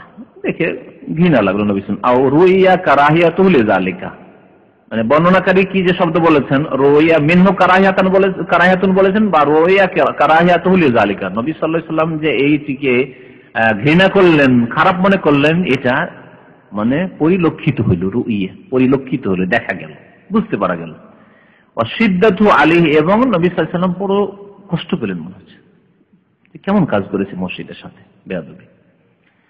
তারপরে ওয়াকাল বললেন, ইন্না আহাদাকুম ইযা কামা ইউসাল্লি ফাইন্নাহু ইউনাজি রাব্বাহু, তোমাদের কোন ব্যক্তি যখন সালাতে দণ্ডায়মান হয়, কামা ইউসাল্লি মানে নামাজ পড়তে দাঁড়ায়, নামাজ আদায় করতে দাঁড়ায়, ফাইন্নাহু ইউনাজি রাব্বাহু, তখন তার রবের সাথে সে মুনাজাত করে, রবের সাথে চুপি সুরে কথা বলে। এটা হচ্ছে ইউনাজি, নাজা ইউনাজি, মুনাজাতুন। মুনাজাতুন হচ্ছে মাসদার। তো নাজা ইউনাজি থেকে মোনাজাত, আমাদের দেশের মানুষরা মোনাজাত করে সালাম ফিরার পর, আর নবী সাল্লাল্লাহু আলাইহি ওয়াসাল্লামের হাদিসে মোনাজাত হচ্ছে নামাজের ভিতর। মোনাজাত মানে চুপি সুরে কথা বলা, আল্লাহ পাকের সাথে চুপি সুরে কথা বলতে হবে কখন? নামাজের ভিতরে। নামাজের ভিতরে যতগুলি দোয়া তাসবিহ পড়ছেন সেগুলি হচ্ছে আল্লাহর সাথে চুপি সুরে কথা বলা। সুবহান রাব্বিয়াল আযীম, সুবহান রাব্বিয়াল আযীম, সুবহান রাব্বিয়াল আযীম করতে বলছেন, সিজদা বলছেন সুবহান রাব্বিয়াল আলা, সুবহান রাব্বিয়াল আলা, সুবহান রাব্বিয়াল আলা, আত্তাহিয়াত পড়ছেন, দরুদ পড়ছেন, রয় মাসুরা পড়ছেন, এগুলি হচ্ছে মোনাজাত, আল্লাহর সাথে চুপি সুরে কথা বলা। দুই সিজদার মাঝখানে বলছেন আল্লাহুম্মা গফিরলি ওয়ারহামনি ওয়াহদিনি ওয়াআফিনি ওয়ারযুকনি রব্বিগফিরলি, এগুলি মোনাজাত, চুপি সুরে আল্লাহর সাথে কথা। আল্লাহ তুমি মাফ করে দাও, আল্লাহ তুমি মাফ করে দাও, আল্লাহ তুমি মাফ করে দাও। আল্লাহুম্মা ইন্নী যালামতু নাফসি, আল্লাহ আমি খুব জুলুম করেছি, আল্লাহর সাথে চুপি সুরে কথা বলছেন, এই হচ্ছে মোনাজাত। কিন্তু বিদআত করেছে, সঠিক জিনিস বুঝেনি, মোনাজাত যে কার নাম, আর এই সালাম ফেরার পরে সম্মিলিত দোয়ার নাম দিয়েছে মোনাজাত। সম্মিলিত দোয়া করা নবী সাল্লাল্লাহু আলাইহি ওয়াসাল্লাম থেকে কোন সহিহ বা যঈফ হাদিসে প্রমাণিত নাই। সম্মিলিত একসাথে যে ইমাম সাহেব দোয়া করবেন আর মুক্তাদির আমিন আমিন বলবে, কোনো প্রমাণ নেই। এই বিদআত শুধু ভারত, পাকিস্তান, বাংলাদেশে আছে, আর হয়তো কিছু আরব দেশে ছিল। সেদিন ইমাম ইবনে তাইমিয়া রাহমাতুল্লাহ আলাইহি আজকে থেকে 500-600 বছর আগেই তিনি বলেছেন যে বিদআত হয়তো শাম দেশে ছিল, যার ফলে তিনি এই বিদআতের ফতোয়ার কথা তার ফতোয়ার কিতাবে উল্লেখ করেছেন। আলহামদুলিল্লাহ দেখেন এই দেশে নেই, আর আমাদের দেশে আলহামদুলিল্লাহ আজকাল কোরআন এবং হাদিসের কিছু চর্চা হয়, উঠতে শুরু হয়ে গেছে। তো মোনাজাত বলছিলাম, মোনাজাত হচ্ছে নামাজের ভিতরেই। তাহলে চুপি সুরে যদি কথা বলতে হয়, কিছু চাইতে হয় আল্লাহ পাকের কাছে, তাহলে নামাজের মধ্যে চাইতে হবে। নবী করিম সাল্লাল্লাহু আলাইহি ওয়াসাল্লাম বলেছেন তোমরা কখন চাও? এক হচ্ছে সেজদায় চাওয়া, আর আরেকটি হচ্ছে যখন আত্তাহিয়াত পড়া হয়ে গেল আর দুরূদ ইব্রাহিম পড়া হয়ে গেল তখন তারপরে চান। দুটি আদেশ আছে নবী সাল্লাল্লাহু আলাইহি ওয়াসাল্লামের, পরে জিজ্ঞেস করেন দুটি আদেশ, সেজদায় চাওয়া রয়েছে, ফাজতাহিদু ফিদ দুআই, সেজদাতে তোমরা দুআয় মেহনত করো, চেষ্টা করো, খুব চাও আল্লাহর কাছে, ইজতিহাদ করতে বলা হয়েছে। আর সালাম ফেরার আগেখানে আর দুরূদ ইব্রাহিম পড়ার পরে, এই সময় বলা হয়েছে ওয়ালিয়াতাখাইয়ার মিনাল মাসআলাতি মাশা, যা চাইবেন এখন চান আপনি। তবে কোরআন এবং হাদিসের দোয়া দিয়ে হইলে, আরবিতে দোয়া হইলেই ভালো, কোরআন হাদিসে যেগুলি দোয়া সেগুলি হলে ভালো। বিশেষ কিছু চাইবেন আর অন্য ভাষায় এই মাসালা নিয়ে বড় ইখতিলাফ রয়েছে। তবে যদি ফরজ নামাজ না হয়ে সুন্নত নফল নামাজ হয় তাহলে অসুবিধা নেই ইনশাআল্লাহ তাআলা অন্য কোনো ভাষায় চাইলেও। কারণ দোয়া আর আল্লাহ পাক আরবি শিখা ফরজ করেনি। আপনি একজন বাঙালি মানুষ, উর্দু ভাষী মানুষ, আর আপনাকে বিশেষ কিছু চাইতে হবে, আরবি দিয়ে আপনি আল্লাহর কাছে চাইতে পারছেন না, আপনি নিজের ভাষা আল্লাহর কাছে চাইবেন। নবী সাল্লাল্লাহু আলাইহি ওয়াসাল্লাম বলেছেন যা ইচ্ছা তাই চাও, যখন যা ইচ্ছা তাই চাও বলেছেন, যা ইচ্ছা তার মধ্যে, এটা আপনার ইচ্ছা যে আমি চাইবো নামাজের মধ্যে দোয়া কবুল হয়, সেজদায় দোয়া কবুল হয়, তারপরে আপনার সালাম ফেরার আগে দোয়া কবুল হয় এই জায়গায়। দবরুস সালাহ, নামাজের পেছনের দোয়া কবুল হয়। পেছনের যেটি বেশি স্পষ্ট অর্থ সেটা হচ্ছে সালাম ফেরার আগে, এই সময় দোয়া কবুল হয়। তো ইউনাজি রব্বাহ, রবের সাথে চুপি সুরে কথা বল। আচ্ছা, রবের সাথে চুপি সুরে কথা বলছেন, আপনি কিবলামুখী হয়ে দাঁড়িয়ে, তাহলে রবের সাথে চুপি সুরে কথা বলছেন, আল্লাহ তাহলে সামনে আছেন, ঠিক না? আল্লাহ সামনে আছেন, আল্লাহকে সামনে মনে করে আপনি সামনে আছেন, আল্লাহ তার সজাতে সসত্তায় সামনে আছেন, এই কথা বলছি না। আল্লাহ পাক আরশে আজিম আছেন, কিন্তু আল্লাহ পাকের সাথে চুপি সুরে কথা বলছেন। আল্লাহ দূরেরও কথা শোনেন, কাছেরও কথা শোনেন, ফাইনে করিব, আল্লাহ পাক বলেছেন। আল্লাহ সামনে দাঁড়িয়ে যখন চুপি সুরে কথা বলছেন, ওই সময় কাশপোটা ফেলা আদব হবে না বেয়াদবি হবে? আর তাও কিবলার দিকে যদি হয়। সেজন্য বলছেন যখন রবের সাথে চুপি সুরে কথা বলছো, রব্বাহু, হ্যাঁ, তারপরে বলছেন যে আও রব্বাহু বাইনাহু বাইনাল কিবলাতি, অথবা বর্ণনাকারী সন্দেহ আছে যে ফাইন্নাহু ইউনাজি রব্বাহু বলেছেন, অথবা বলেছেন ইযা কামা ইউসাল্লি ফাইন্নামা রব্বাহু বাইনাহু বাইনাল কিবলা, তার মাঝখানে আর কিবলার মাঝখানে তার রব রয়েছে। কিবলা কাবা শরীফ, এখান থেকে 1300 কিলোমিটার দূরে, আর আপনি কিবলামুখী হয়ে দাঁড়িয়েছেন, তাহলে সামনে রব রয়েছেন। সেদিকে কি করে থু ফেলছেন আপনি? সেদিকে কি করে আপনি কাশপোটা ফেলছেন? ফালা ইয়াবযুকান্না ফি কিবলাতিহি, সুতরাং নিজ কিবলায় যাতে করে কেউ থুথু না ফেলে। ইয়াবযুকান্না, বাযাকা ইয়াবযুকু থেকে, এটা হচ্ছে নুন সাকিলা আর সিগা, লাম তাকিদ বা নুন সাকিলা পড়েছেন, এখনো পৌঁছেননি সব আপনারা। লা ইয়াফআলান্না ইয়াবযুকান্না নাসায়ানসুরান্না ওয়ালাকিন আইয়াসারিহি, কিন্তু থুথু চলে এসে, মুখ ভর্তি হয়ে গেছে। আরে থুথু তো গিলে নেওয়া যায়, এটা অনেক সময় রুচি হয়ে যায়, কিন্তু যদি কাশপোটা হয় নামাজের অবস্থায় কি করবেন? দুই রাস্তার এক রাস্তা, হয় ফেলতে হবে আর না হলে গিলতে হবে। গিলাটা নোংরা কাজ, কাশপোটা গিলা নোংরা কাজ আর স্বাস্থ্যের জন্য ক্ষতিকর কাজ। ইসলাম নোংরা কাজও পছন্দ করে না, আর শরীর স্বাস্থ্য ক্ষতি করবে এমন কাজও ইসলাম পছন্দ করে না। তাহলে এটা বাদ গেল, গিলা যাবে না। তাহলে কাশপোটা চলে এসে সর্দি কাশি হয়ে আছে নামাজের অবস্থা, তাহলে গিলা যাবে না। এখন কি করতে হবে? তাহলে ফেলতে হবে, কিবলার দিকে ফেলা যাবে না। টিস্যু নাই, আজকাল টিস্যু হলো, নবী সাল্লাল্লাহু আলাইহি ওয়াসাল্লাম বলেন তোমার টিস্যু, ফতুয়া সব জামানার জন্য হইতে হবে। হ্যাঁ, যুগ জামানা আর তো খেয়াল রাখতে হবে। তাহলে কি করতে হবে? বলছেন যে ওয়ালাকিন আইয়াসারি, বাম দিকে ফেলে, ডান দিকে না। বলা হয়েছে ডান দিকে আল্লাহ পাকের রহমতের ফেরেশতা রয়েছেন, শুধু ডান দিকে না, ডান দিকে হচ্ছে উত্তম, সেজন্য ডান দিকে নাই। ওয়ালাকিন আইয়াসারি, বাম দিকে। যদি বাম দিকে কোনো লোক না থাকে তাহলে, কিন্তু বাম দিকে মুসল্লি দাঁড়িয়ে আছে, থু করা যাবে না? করা যাবে না। এখানে বাম দিকে তখন দেখবেন যে বাম দিকে নেই কেউ। আও তাহাতা কাদামিহি, অথবা বলেছেন যে পায়ের নিচে, বাম দিকের পায়ের নিচে, তাহলে বাম দিকে পায়ের নিচে ফেলেন আর পা দিয়ে ঘষে দেন, কারণ নাপাক জিনিস নাই, কাশপোটা নাপাক জিনিস নাই, ফেললেন দিয়ে পা দিয়ে ঘষে দিলেন। এটা সেই জামানার ফতোয়া যখন টিস্যু, রুমাল, মানুষ শরীরে কাপড় পায় না, টিস্যু আর রুমাল, হ্যাঁ, কার্পেটে ছিল না, কিছু চাটাই ছিল না, ধুলোতে মাটিতে নামাজ পড়তেন সাহাবাই কেরামরা। বৃষ্টি হয়ে গেছে, নবী সাল্লাল্লাহু আলাইহি ওয়াসাল্লামের কপালে কাদা লেগে গেছে, হাদিস নেই? তাহলে মাটিতে ফেলে ঘষে দিলেন, কোনো অসুবিধা নেই, এই কথা বলা হয়েছে হাদিস। তারপরে সুম্মা আখাযা তারাফা রিদাহি ফাওয়াজাকা ফিহি ওয়া রাদ্দা বাযহু আলা বাযিন, তারপরে আরেকটি আমল করেন নবী করিম সাল্লাল্লাহু আলাইহি ওয়াসাল্লাম, থুথু। সুম্মা আখাযা তারাফা রিদাহি, চাদরের একটা কিনারা ধরলেন এরকম করে, এটা করতে পারেন।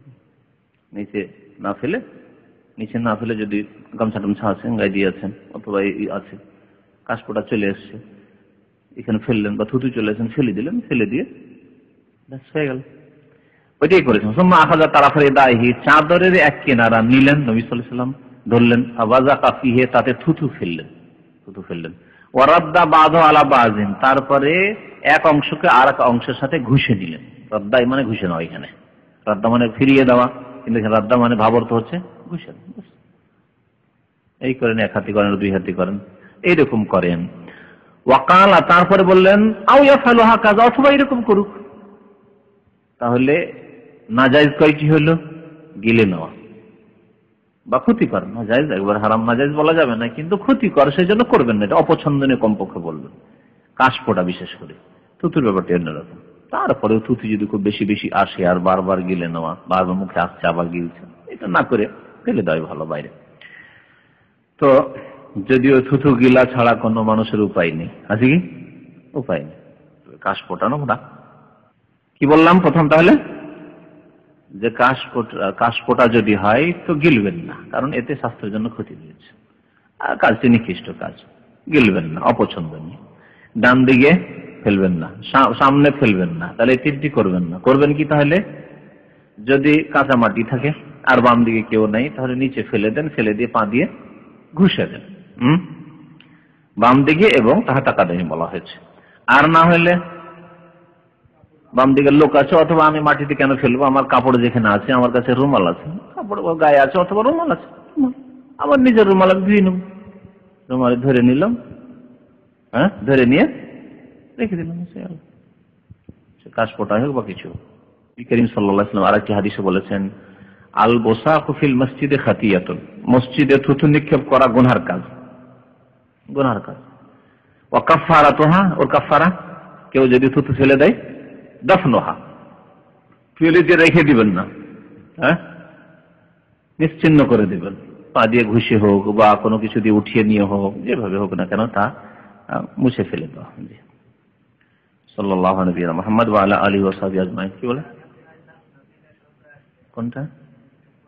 হ্যাঁ, ওয়া কাফারাতুহা দাফনুহা, ওর কাফারা মানে এই গুনার কাফারা, গুনার কাফারা মানে কোনো বড় গুনাহ নয়, এর কাফারা হচ্ছে যে আপনি ফেলে দেন, আপনি এখন মুছে সাফ করে দেন, মসজিদে ফেলেছেন মসজিদে সাফ করে দেন। কেউ যদি ভুল করে এরকম ফেলে দেয় তাহলে নিজে সাফ করে দেবো, মাফ হয়ে যাবে। এটা হচ্ছে কাফারা। কাফারা মানে গুনার মোচন। দাফন মানে ওইটাই আর কি, দাফন করে দেওয়া মানে মাটিতে শুধু পুঁতে দেওয়ানো, দাফন মানে এখানে নিশ্চিহ্ন করে দাও, চিহ্ন মিটিয়ে দাও। তার মাটি না থাকলেও ওই ফ্লোরে যে ধুলো টুলো হয়ে আছে তার উপরে হাত মারবে, আর ওতে ধুলো কিছু আছে, একেবারে ক্লিন এত সুন্দর হয়ে নেই, ধুলো সামান্য আছে, এটি যথেষ্ট। যে কি আর জিজ্ঞাসা করেছেন একটা মশলা, আপনি তো জিজ্ঞেস করছিলেন, না হয়ে গেছে, উত্তর হয়ে গেছে, তাড়াহুড়া করছিলেন।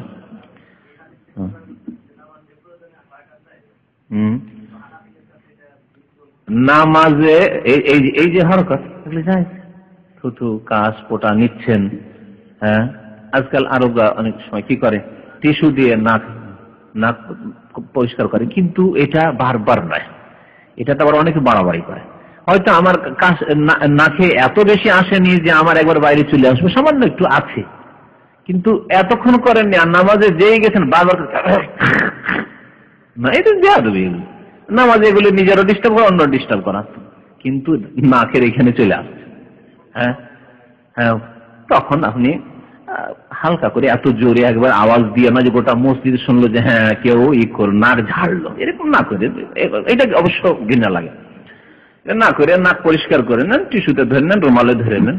জি, এটাই নামাজের স্বার্থে কোনো আমল করা যাবে, দুনিয়ার কাজ, কিন্তু নামাজের স্বার্থে, দুনিয়ার স্বার্থে নাই, নামাজের স্বার্থে। নামাজের অবস্থায় যদি নাকে পোটা বেরিয়ে চলে আসে তো মসজিদে পড়ে যাবে, তখন ধরা যাবে এটা নামাজের স্বার্থ হইলো।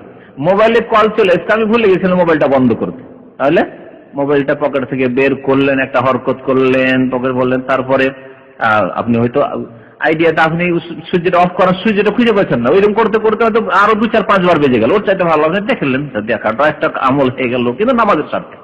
নামাজে তাড়াতাড়ি করে দেখে ফট করে দিলেন রেডটাতে, দিব অফ করে, কারণ অফ যদি না করে শুধু বন্ধ করি না দেখে আবার রিং করে দিতে পারি বেকুব। কারণ অনেকে আছে যে একবার বন্ধ করে দিতে থাকি, না থামবে না, আবার করবো। সুতরাং অফ করার জন্য একটু দেখেন, অসুবিধা নেই, না ওইরকম দেখেন না, তাহলে নামাজ ক্ষতি হবে বা নামাজ নষ্ট হয়ে যেতে পারে। দেখছেন, এই যে এগুলোকে বলে বেকুব। 9 বার করেছে, একটা কল 9 বার করেছে। আমাকে এত বেশি যদি কেউ কল করে তা আমি বিরক্ত হয়ে যাবো, ওর কলই উঠাইতে চাই না আমি, কারণ বাবা তুমি করলে 2 বার উঠাইলাম না, তার মানে ব্যস্ত আছি, তাহলে এখন না করে পরে করি। হ্যাঁ 8 বার করার যুক্তি আছে, একটা নম্বর কি জাহেল মূর্খদের হাতে আল্লাহ পাক নিয়ামত দিয়েছে, নিয়ামতের ব্যবহার জানে না। কোথায় কোথায় তো বেতরের মধ্যে করো, ওইটাই করো, বেতরের মধ্যে আছে করো, বেতর মধ্যে দোয়ায় কোনো হাত উঠিয়ে করা আছে, ওইটা কেন করো না? যেটা আছে সেটা তখন হাত উঠেবে না, তখন হানাফি মুকাল্লিদেরা কোনট পড়বে, ওই একটা ছোট্ট কোনট, আর ওটাতে হাত উঠাইবে না, যেটা বেশি সুই ওইটাই জান না, মুখস্থই নেই। আল্লাহ মাহাদিনী ফিমা মুখস্থই নেই তাদের, ওই আল্লাহ মাইনা নাস্তাইনা কোনাস্তাগফিরুকা এটা মুখস্থ আছে, আর বাকি আল্লাহ মাহাদানি ফিমান হাদায়াত ওয়া আফিনি ফিমান আফায়াত মুখস্থই করে না, এ তো মাহরুম, সুন্নাত থেকে মাহরুম। দোয়া করেন, এটি দোয়ার জায়গায় দোয়া করেন, জাহেলদের কথা। যেখানে আছে সেখানে করো। কিসের জন্য? মৃতের নামে নাকি? মৃতের নামে প্রথম কথা খাওয়া দাওয়া হয়তো খাওয়া দাওয়াই যায় না, যে আমি লোকজনকে খাওয়াইয়া আমার মৃত বাবাকে এই নেকিটা পৌঁছাবো, বক্সাবো, তাহলে যায় না। আমি মৃতের নামে খাওয়া দাওয়া না, কিন্তু এমনি হয়তো দাওয়াত করেছে কাউকে, আর যদি বলে আমার একটু বাড়ির জন্য, আমার ছেলে মেয়েদের জন্য একটু দোয়া করে দেন, তাহলে করা যেতে পারে, করা যেতে পারে। কখন বাধ্যতামূলক মনে না করে, না জরুরি করে দোয়া করে না, যদি দোয়া চাইলো, বাড়িওয়ালা একটু দোয়া চাইলো যে আমার জন্য একটু দোয়া করে দেন, দোয়া করতে পারে। নবী করিম সাল্লাল্লাহু আলাইহি ওয়াসাল্লাম এক বাড়িতে গিয়েছেন, তারপরে সেখানে গিয়ে তাদের বাড়ি 2 রাকাত নামাজ পড়ে দিলেন, নামাজ পড়লেন, দোয়া করলেন, নামাজই দোয়া।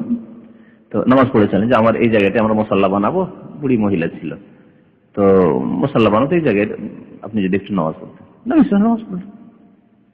বুঝা যাচ্ছে নামাজ সালাত হচ্ছে দোয়া, বাড়িওয়ালার জন্য দোয়া, যে সুন্নতি দোয়া, সেটা হচ্ছে খাওয়া দাওয়ার শেষে দোয়া, আল্লাহুম্মা বারিক লাহুম ফিমা রাযাকতাহুম ওয়াগফির লাহুম ওয়ারহাম, যথেষ্ট দোয়া। এই দোয়াটাই আমরা করি না, বকিলি করি, সুন্নত করি না, বিদআত করি। এই সম্মিলিত মোনাজাত করলেন খেতে গিয়ে, অথচ খাওয়া দাওয়া শেষ হলো তখন আর এই দোয়াগুলি করলেন না, আল্লাহুম্মা আতিমান আতামানা ওয়াসতিমান সাকান, কেন দোয়া করেন না? আফতারা ইনদাকুমুস সায়িমুন ওয়া কালাতু আমাকুমুল আবরার ওয়া সাল্লাতু আলাইকুমুল মালায়েকা, 3টি দোয়া নবী সাল্লাল্লাহু আলাইহি ওয়াসাল্লাম থেকে প্রমাণিত, অপর বাড়িতে খেলে যথেষ্ট। এই দোয়া আল্লাহুম্মা বারিক লাহুম ফিমা রাযাকতাহুম, আল্লাহ যা দিয়েছো তাতে তুমি বরকত দান করো, যথেষ্ট। ছেলে মেয়ে দিয়েছো বরকত দান করো, ধন দৌলত দিয়েছো বরকত দান করো, খাবার দাবার দিয়েছো বরকত দান করো, স্ত্রী দিয়েছো বরকত দান করো, জমি জায়গা দিয়েছো বরকত দান করো, ফসল দিয়েছো, ফলের বাগান দিয়েছো বরকত দান করো, সবই। সুস্থতা দিয়েছো বরকত দান করো, সব চলে আসলো। ওয়াগফির লাহুম, আল্লাহ গুনাহ মাফ করে দাও, ওয়ারহাম, তাদের উপর দয়া করো। এর চেয়ে বড় দোয়া আর কি দরকার? এতটাই যথেষ্ট। নবী সাল্লাল্লাহু আলাইহি ওয়াসাল্লাম লম্বা লম্বা এত আধা ঘন্টার দোয়া করতেন না, ছোট্ট জাযাকাল্লাহু খাইরান, হ্যাঁ যথেষ্ট। একটা লোক আপনার উপর ইহসান করলো, গাড়িতে একটু পয়সা, জাযাকাল্লাহু খাইরান, যথেষ্ট। ফাকাদ আবলাগা ফিস সামাই, নবী বলেন যথেষ্ট কর, শুকরিয়া আদায় করে দিন, দোয়া দিয়ে দিল। একটা লোক ধার দিয়েছে আপনাকে, জাযাকাল্লাহু খাইরান, মোনাজাতে লেগে যাবেন যে বেচারা আমাকে 10,000 রিয়াল ধার দিয়েছে, তো আধা ঘন্টা আমি তার জন্য দোয়া করি, কোনো প্রয়োজন করেন। একটি দোয়া যদি অন্তরে ইখলাস থেকে করেন তো ওইটি যথেষ্ট। আবার স্ত্রী ছেড়ে ওই হাত উঠানো যাবে, রফায়দান সুন্নাত, ওটাও সুন্নাত। যদি রফায়দান করে আর নাই করে, স্ত্রী ধরে আছে আল্লাহু আকবার, সুবহানাকাল্লাহুম্মা ওয়া বিহামদিকা তাবারাকা ইসমুকা তাআলা জাদ্দুকা লা ইলাহা গায়রুকা, হয়ে গেল। আলহামদুলিল্লাহি রাব্বিল আলামিন, ওয়াজবিল্লাহি বিসমিল্লাহ পড়ে আলহামদুলিল্লাহি রাব্বিল আলামিন পড়লো, তারপরে গাড়ি চালা যাবে, সুবহানাল্লাহি সুবহানাল্লাহি সুবহানাল্লাহি আলাইহি, হয়ে গেল। গাড়ি চালাতে সুবহানাল্লাহি সুবহানাল্লাহি আলাইহি, ঠিক আছে, কোনো অসুবিধা নেই। ড্রাইভারের নামাজ পড়তে কোনো অসুবিধা নেই। সেজদাতে একটু বেশি ঝুঁকে করে, রুকুটা একটু কম ঝুঁকাইলো, সেজদাতে একটু বেশি ঝুঁকাইলো, রাস্তাও দেখছে, গাড়ি চালাচ্ছে। হ্যাঁ হ্যাঁ, এইভাবেই নামাজ, এইভাবে নামাজ, গাড়ির নামাজ এইভাবে নামাজ। বাসে বসে আছেন, কি করে আপনি সেজদা করবেন? সেজদা কি সবার ক্ষেত্রে? গাড়ি চালা, আপনি ড্রাইভার নন, ড্রাইভার হলে হয়তো সমস্যা চলবে, কোনো অসুবিধা, ড্রাইভার কোনো অসুবিধা নেই। যখন শুরু করবেন চেষ্টা করবেন যে আপনি কিবলামুখী হয়ে যান, কিবলা জানার চেষ্টা করবেন আর কিবলামুখী হওয়ার চেষ্টা করবেন, কিন্তু গাড়ি আপনার আয়ত্তে নাই, আর কিবলামুখী হচ্ছে না, কিবলার দিকে যাচ্ছে না, আর সময় চলে, তাহলে ওই অবস্থায় নামাজ পড়তে হবে, যে কোনো অবস্থায়। বলেছি কথাটি, যে তখন কিবলামুখী হওয়ার শর্ত আর থাকবে না, যেদিকে মুখ করে আছেন ওই দিকে মুখে নামাজ পড়ে। গাড়ি আমার এইদিকে যাচ্ছে, এদিকে যাচ্ছে, এদিকে আল্লাহু আকবার শুরু করে দিয়েছে, উল্টা তকবীর কিসের নাম, মানে আরেকটা তকবীর, অতিরিক্ত তকবীর দাও, ওইটা নাম উল্টা তকবীর, অতিরিক্ত তকবীর। অর্থাৎ সূরা শেষ হলো, সূরা শেষ হওয়ার পরে এখন কুনুত করার জন্য বলবে আল্লাহু আকবার, দিয়ে বলবে কুনুত, আল্লাহুম্মা ইন্না নাস্তাইনুকা ওয়া নাস্তাগফিরুকা, তাই না? এইটা, এই তাকবীরের কোনো প্রমাণ নেই, এই তাকবীরের কোনো প্রমাণ নেই। কুনুত রুকুর আগে করা যেতে পারে, রুকুর পরেও করা যেতে পারে, কিন্তু এর জন্য তাকবীর না। হাদিসে আছে নবী সাল্লাল্লাহু আলাইহি ওয়াসাল্লাম প্রত্যেক নড়াচড়ার জন্য তাকবীর বলতেন, ইউকাব্বিরু ফি কুল্লি খাফদিন ওয়া রাফিন, উঠা নামার ক্ষেত্রে তাকবীর বলতেন। এটা উঠা নামা নয়। সূরা শেষ হয়েছে, এখন কি শুরু করবে? কুনুত শুরু করবে, তাহলে ঝুঁকলো না। ঝুঁকা যদি হয়তো রুকুতে যেত, হ্যাঁ আল্লাহু আকবার রুকুতে যাবে, ঠিক আছে, সেজদায় যাচ্ছে আল্লাহু আকবার, সেজদা থেকে উঠছে আল্লাহু আকবার। এই হাদিসের আলোকে আপ এন্ড ডাউন, উঠছে নামছে, এগুলোর ক্ষেত্রে তাকবীর আছে, কিন্তু সূরা শেষ করে কুনুত শুরু করলো, সেটি উঠাও নাই নামাও নাই, সুতরাং এখানে তাকবীর শরীয়ত সম্মত নয়, বাড়তি ব্যক্তি। নামাজের ব্যাপারে শত শত মাসলা আছে, হানাফি মাযহাবের দুর্বল মাসলা। আমি তো আজকে কুদরিতে জুমার পরে 2-4-10টি মাসলা বললাম, 2-4-10টি, শত শত মাসলা আছে যেগুলি দুর্বল, ভিত্তিহীন মাসলা। সুতরাং আমাদের অনেক সংশোধনের প্রয়োজন আছে। যারা ওইসব পরিবেশে মানুষ এসেছেন তাদের মগজ থেকে ওইসব ভুল হতো দূর করা। আজকে এই মসজিদে এশার নামাজে ইমাম ভুল করে উঠে গেছে, আল্লাহু আকবার। আরে আল্লাহু আকবার আছে কোথায়? মানুষকে বলেও শুনে না। এর আগেও কতবার বলেছেন তাসবিহ তাসবিহ সুবহানাল্লাহ বলে না। আমার দেশের হানাফিরা সুবহানাল্লাহ বলতে জানে না, আল্লাহু আকবার আল্লাহু আকবার তাসবিহ বলেন। শুনে অভ্যাস নেই, কোথায় আছে? ওদের বলেন যে টিভি আল্লাহ, তোমাদের ইসলাম কোথাকার? হাদিস আছে। আর তাসবিহ লির-রাজাল, তাসবিহ পুরুষদের জন্য, তাসবিহ মহিলারা তালি দেবে। হ্যাঁ, ওটাই তো বলছি যে কোন ক্ষেত্রে কম হোক বেশি হোক যাই হোক, হ্যাঁ, সুবহানাল্লাহ বলতে হবে, তাসবিহ বলতে হবে, তাকবীর নয়। বিদআতে দেখছি নেই প্রমাণ মানে বিদআত। সাল্লাল্লাহু আলাইহি ওয়া সাল্লাম মুহাম্মদ ওয়া আলা আলিহি ওয়া সাহবিহি আজমাইন।